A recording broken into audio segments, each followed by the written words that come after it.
What is going on, you guys? Theo here with the big review, back yet again with another King of Fighters All-Star video, and I am exhausted. I'm running on 5 hours of sleep. Last night was crazy. I tried to get as much out to you guys last night as humanly possible with some of these trailers dropping. Actually went ahead and just reposted the Elisabeth trailer since it was out there and nobody was reposting it. Figured I would get that out for you guys, but it has been a crazy 24 hours for KOF All-Star. Before we get into all this, make sure you smash that like button and subscribe. We got a lot to go over, so we're just going to start it off here.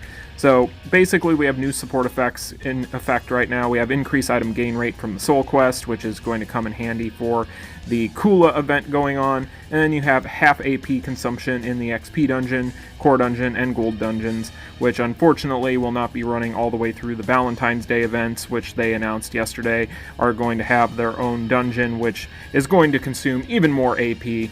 But yeah, they are after your AP pots hard. Now let's go ahead and talk about this Lady Chang event going on in the guild raid. So basically you're going to get 1 key a day. You'll be able to do this run once a day, and you'll be able to get pretty decent rewards overall. We actually are going to have rubies for this one, so that'll be pretty nice. But this is a pretty easy one to get through. Now, taking a look here, you only have to do basically 30 million damage total, it looks like, in order to get the max box here, and you can get up to 2 of these boxes per day. So it's not going to be anything that is super difficult for beginners, intermediates, or the veterans, obviously. This should be something that's fairly easy and straightforward for people to get through, but you'll see that there's these coins here too, so it's looking like we are going to have an exchange shop for this coming at some point. As of right now, as of recording this video, I don't see that available at the moment, but time will tell. I'm sure we'll get it. Now, as far as her advantageous effects, really you just want to focus on things that have dot. So if you have things that have dot, then you can get through this pretty easy. I just go ahead and take in my normal guild raid team here, with the exception of adding in Eileen, and I didn't even really worry about it too much. I just took in some heavy hitters and was able to get through this without any sort of issue whatsoever. But we'll go ahead and do a quick run and show you guys. But again, it's a fairly straightforward one. But with Lady Chang, her biggest thing is going to be she has some stuns on her kit that can be fairly annoying. But as long as you are paying attention and trying to dodge accordingly, it really shouldn't be that big of a deal for anyone. Really, I was able to kind of just blow through this without much of a problem. Now, granted, obviously I have a bunch of A5 characters, including a Boss Syndrome character and a couple of collabs, but honestly, I have not heard anybody complain about this being too difficult. It is a normal difficulty guild raid, so it shouldn't be anything that is that big of a deal. And it's going to perform, as you can see here, pretty much the same as any other guild raid mode, where she'll have a shield up, and once you take the shield down, you'll do increased damage, which is pretty much the name of the game for the guild raid at this point. Pretty straightforward stuff, and thankfully it doesn't take very long to get through this. I'm not going to even worry about trying to do like high damage runs or try to beat records or anything like that with this today. I am too tired to focus on that. For those of you who want to peek behind the curtain, I spent most of my day yesterday, 1, shoveling snow, and 2, laying down floor in my new house. So it has been a great 24 hours for me, especially with all the news coming out for King of Fighters. But I digress. We get through this, like I said, pretty quickly, thankfully, and it doesn't take very long. Typically a guild raid run, like on Expert, is going to run me about 5-6 minutes or so, depending on how well I'm doing stopping the clock with my PG gain. So with this one only taking a couple of minutes, I'm very thankful. It becomes a grind at a certain point getting through some of this stuff, especially when they're adding in new content constantly. At times it can feel a lot like homework, and I know that they've even acknowledged that with the dev team. So hopefully they continue to give us stuff that doesn't take too terribly long, although I have my major doubts about that considering some of the Valentine's Day stuff we're getting, if I can even talk today. But yeah, so take her down, and then we will go ahead and collect our rewards, and like I said, you'll be able to get up to 2 of those boxes per day, so long as you do the run and clear it, and then your guild is able to clear it in total, which mine was pretty much within the first hour, so it's not going to take very long. You'll see there we got 136 million damage, and we are now #1 in damage for this, which whoopee. But yeah, so that's going to be the Lady Chang event. Now, there is something else going on with this guild raid situation that we should talk about, and that is going to be guild raid lunatic mode was added. Now, the Lunatic mode is only usable when you beat Expert, so for those of you who are in guilds that have not cleared Expert, you are not going to be able to take advantage of this, which is very unfortunate and has upset quite a few people that I have heard from, either on Discord or on the forums.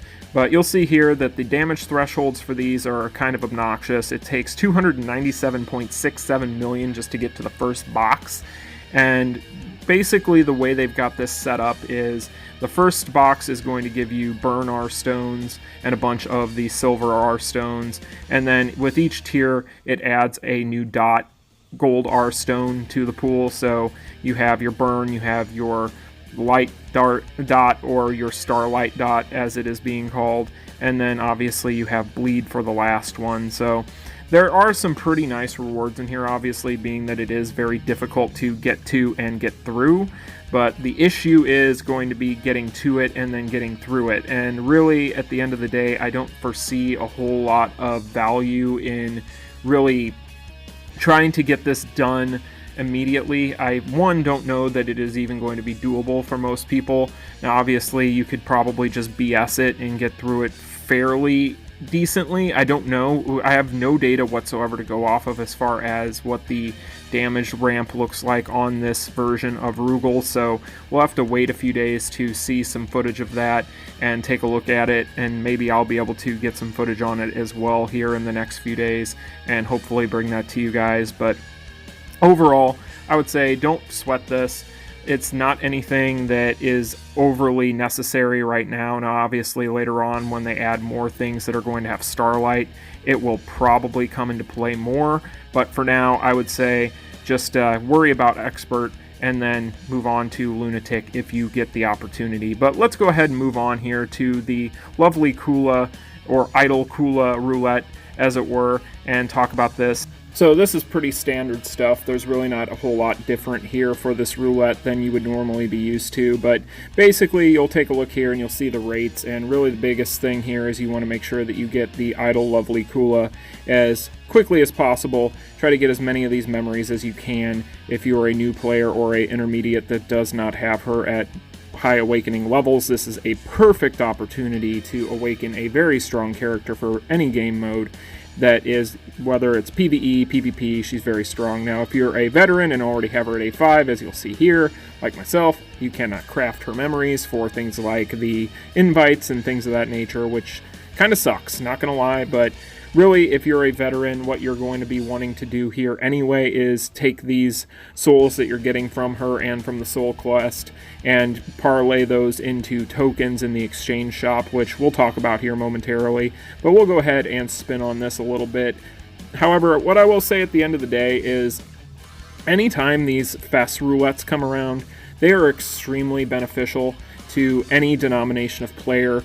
Like I've talked about in the past, I really look forward to these types of events because this is a great way to stock up on purple dust if you're a veteran, and when it's a character like this that is as strong as Idle Kula is for kind of general content, then it is really, really good for new players as well, so it helps everybody. So for the new players who need these souls, or for those of you who are trying to grind for the dust, make sure that you are going ahead and going in here and doing the soul quest for her. Now, obviously, if you're just trying to get soul dust, it really doesn't matter who it is that you do, as long as it's any FES, you can just salvage those souls. But if you're trying to get memories, if you still need a couple to finish her up, then you can go ahead and take advantage here. So as you'll see, the extra added drops for the souls are going to be in effect, which is very nice. You can also do the add to get an extra run as per usual.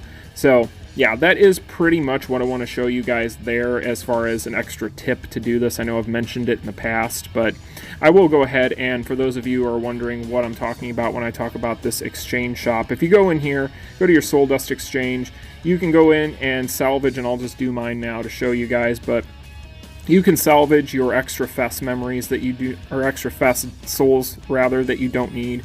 Salvage those up, then go back and go in and exchange those for these silver tokens, and that's what you'll want to use on your unified banner, which is where you are going to be able to then get your unified banner characters without having to use your rubies, which nowadays you're pretty much going to want to try and use those specifically for the boss syndrome characters or collabs. But let's go ahead and take a look here at one last aspect of this that I want to make sure people do not forget about. So going back to the point that I made about making sure that you're doing the Lady Chang event every day, if you go to your event tab here, you'll see that you can get an extra 3 tickets per day for the roulette for a lovely Kula.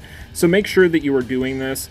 Now the rest of these tickets that you're going to see in here are still going to be for the Kasumi roulette that is ongoing, but these 3 you definitely want to make sure that you get every single day, because yet again, for the reasons we've outlined already previously. And yeah, that pretty much covers everything I think with this roulette. There is quite a bit to it that you'll want to take advantage of, and like I said, take full advantage of these when they come around. It's one of those things that they don't do very often. However, when they do, they definitely come in handy. So let's go ahead and move on and talk about the topic that I'm sure a lot of you are here for, and that is the new Elisabeth and whether or not you should be summoning for her. So this new Elisabeth, basically starting out with her leadership skill, is going to increase defense fighters' attack by 45% and their power charge rate by 20%. This is going to be a very good character for RHD, especially the higher tiers where you need a green defense, which is kind of a sought-after pairing. But as far as her cores go, her cores aren't anything that are standing out as overly impressive to me. Those are kind of her standard ones there that you'll see, not anything too crazy, although she does have a 30% stun duration decrease, which is nice. But she's going to deal additional damage equal to 100% of attack to all enemies upon landing a skill on a shocked or starlight enemy, and that's got a cooldown of 5 seconds, increases attack equal to 35% of defense and critical rate by 10% when HP is 50% or more, and she becomes immune to bleed and poison when HP is 30% or more, and gains 10% power during 20 or more combos on a cooldown of 20 seconds. And then she also increases her penetration if Ashe is on the team, which is okay, I guess, but kind of strange cores. But she's going to increase her attack by 45% of her defense for 7 seconds when using a skill on her S1, as well as having Starlight, which is going to deal damage equal to 32% of attack for every second for 7 seconds. She's going to have decreased damage received by 60% for 4 seconds, and a PvP exclusive that disables roll. And then moving on to her S3, she has Hyper Armor, Shock Damage, and an Interrupt. So overall, that is pretty much her kit in a nutshell. Now, as far as what I see out of her, I see this as being a character that is pretty much tailor-made for high-tier RHD clears, where you would need a green defense. Obviously, her leadership skill is pretty much made just for that purpose, for the most part. She has a decent amount of defense to attack conversion, which is always nice. Her skills seem like they're fairly quick, which is also pretty cool, but overall with her, I'm not seeing a whole lot of value as far as, if you really consider the fact that we know that we have a collab on the horizon and the boss syndrome characters are now a thing in this game. I don't know that she necessarily fits the bill as a character that I would be trying to go all in for. Now, granted, for people who are super fans of hers, obviously, I've always said this, always pull your favorite character, build your favorite character, you like who you like, and there's no one you should have to apologize to for that. But outside of that, I don't necessarily think that the normal player that has a stash of rubies they've been sitting on, or tokens, which is really what you should be trying to use on the unified banner at this point, should be going in for this character. At the end of the day, she seems like she's a strong PvE pick, but outside of that, really her biggest claim to fame is going to be the fact that she has a green defense and she has Starlight, which, being that she is the first character to have that gives her a lot of value for that, I suppose. But even then, I think you're better off waiting for better characters that have Starlight at this point. Her kit just seems lacking to me, and she doesn't have a new PG or new 3 PG card at all. So really with her, I think that she's a character that I would just kind of maybe pass on for now, unless she's a favorite, at which point, obviously, again, always pick your favorites. So yeah, that's going to be the new Elisabeth. Nothing overly impressive, but we can go ahead and move on now. and talk about these data mines. So with the data mines that were released last night, more stuff has come to light even since yesterday evening, but let's go ahead and take a look at some of these. Now, first and foremost, what you're looking at here is a new FES set. We have no details on any of these cards, whether it's the release dates, whether it's the effects. We have no clue what's going on with any of this right now. So as of the recording of this video, all we have are actual assets for photos of these things. So if you guys are wondering what these things do, your guess is as good as mine, but this is a new FES set, obviously. And then the bigger part of this, I think, is going to be this picture here. What this depicts is a new finisher for both Leona and Orochi Iori, as well as option cards for the two of them. So Orochi Iori is already one of the premier PvE characters in the game, and giving him a 3PG, which we actually know, and it's been in the game files forever. I'll actually show you the footage of the 3PG finisher, at least what we assume is going to be the animation for it, considering what looks to be the photo on the card. It's actually from the original trailer for Orochi Iori, but judging from this, they're both going to be getting option cards and new finishers, which is very exciting because Leona is decent now for kind of general PvE, but Iori himself is just incredible, so giving him some more options, no pun intended, is going to be very big for him. This is the actual animation here, it looks like, so not a very long finisher, but it's going to be something that will benefit him quite a bit, I feel.